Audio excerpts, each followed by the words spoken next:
I am Groot. I am Groot. I am Groot.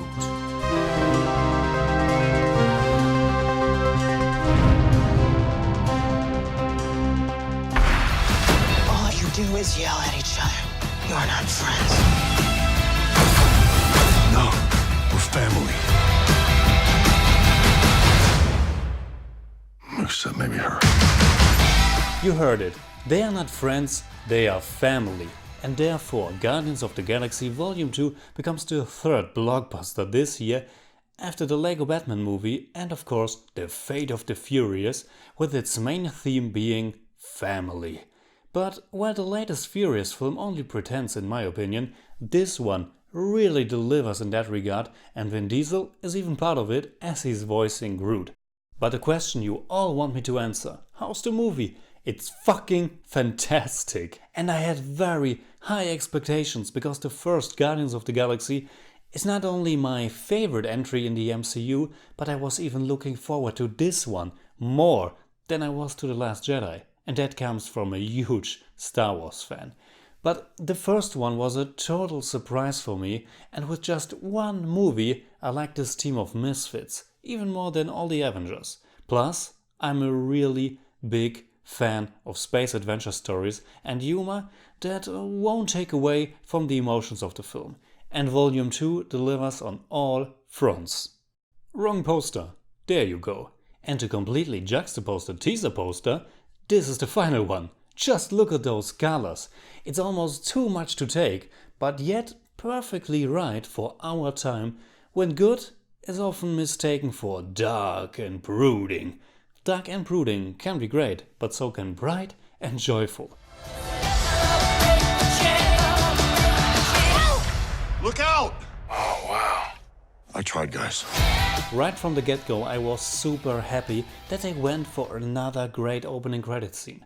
A very short prologue and then right to our team kicking ass.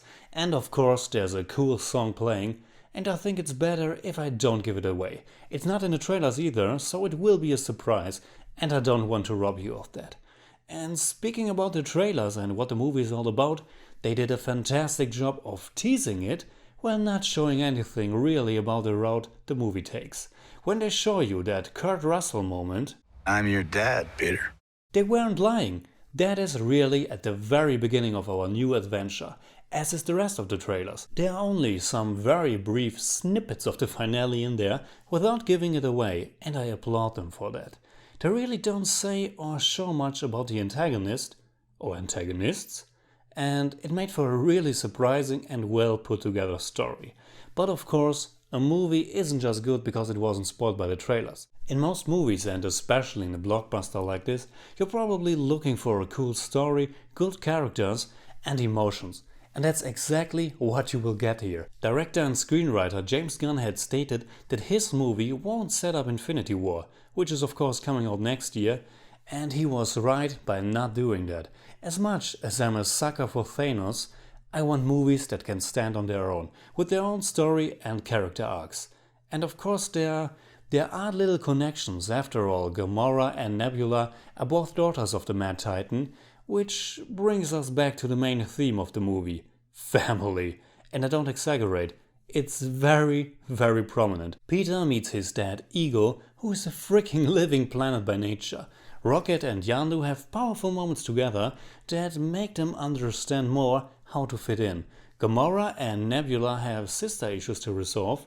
Drax opens up to the new girl in town, the Empath Mantis, who is played by Klementieff, who I absolutely adored. And Groot has to start as a baby again after he sacrificed himself in the last movie, which makes the Guardians come together as a patchwork family themselves even more. With the strong focus on character interactions and relationships, and some other little visual references like an escape through an asteroid field, for example, the movie kind of reminded me of The Empire Strikes Back at times. Each character has some really heavy obstacles to overcome, and there might be some sacrifices to make which I won't give away.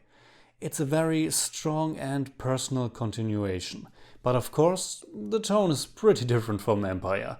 Guardians of the Galaxy Volume 2 gets pretty intense and very, very emotional and sad at times, And yet, at the same time, it's the funniest movie of the MCU so far. Even funnier than the first one. You could criticize how quickly they often break a more serious mood, but for me it didn't take away the emotional involvement I felt.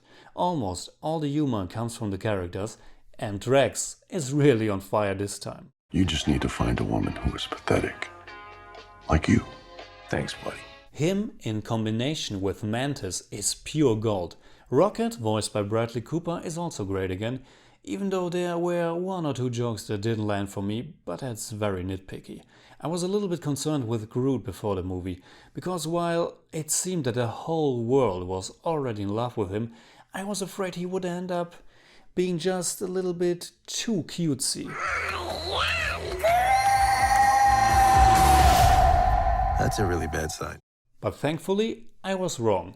Most of the most adorable moments are already hinted at in the trailers, and he's definitely not a stupid minion. And all them feels and funnies aside, don't worry, it's still an action-packed space joyride with a kick-ass soundtrack. And while those CGI-heavy superhero adventures may lack some weight at times, you can just feel how much love and passion and creativity went into this film. From the designs to the way the effects unfold. Some of the Guardians' opponents have remote ships and they control them like they would play an old arcade game, low-res visuals and striking sounds included. Then there's this sequence where Ego is telling Peter his story and they visualize that with very unique looking mannequin-like figures. And later, when you really delve into the living planet stuff, the terrain and body forming effects have that old organic analog look to it, and it reminded me a little bit of the first Evil Dead or Hellraiser.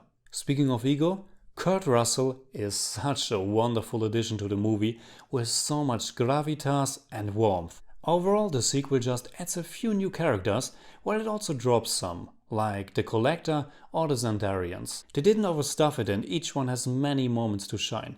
My favorite one most probably being Michael Rooker as Yondu, who gets a lot more depth this time, while we also delve into the world of the Ravagers more. Sylvester Stallone's role is very small, but it's great to see him anyway. And then there's another little cameo that's so typical for the pop culture humor they are going for many times.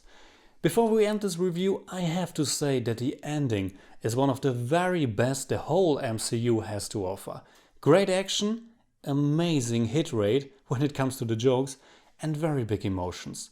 Right now I'm not sure if I like this movie even more than the first one. I have to watch it again, and I did feel that it was a little bit jolty in the middle part, with a lot of similar character moments happening parallel, but overall it all came together really well in the end, and all its ingredients were important for where it was going. They really did it again. It's a movie where you can easily tear up when they show you a reaction shot of a freaking talking raccoon. A franchise where the walking tree just got even crazier by adding a living planet, and it's amazing. Guardians of the Galaxy Volume 2 is Chapter 3 in Phase 3 of the Marvel Cinematic Universe and an absolute highlight of the 15 entries so far. And you probably already heard, there isn't just one after credit scene, so please stay all the way as they drop a very special little nerd nugget that I was so happy about. In German I'd say, Ich bin Groot. Ich bin Groot. Ich bin Groot. I give Guardians of the Galaxy Volume 2 9 out of 10. It's more like 8.9, but I don't do that. What's that? He says, welcome to the frickin' Guardians of the Galaxy. Only he didn't use frickin'. Alright, that's it like always. Comment below, let me know what you think about Guardians of the Galaxy Volume 2. You can hit me up on Twitter, Facebook and Instagram simply at TheJimmyCage. And if you enjoyed this video, please give me a thumbs up, share, subscribe, whatever you like. And don't forget to hit the clock so we can rock.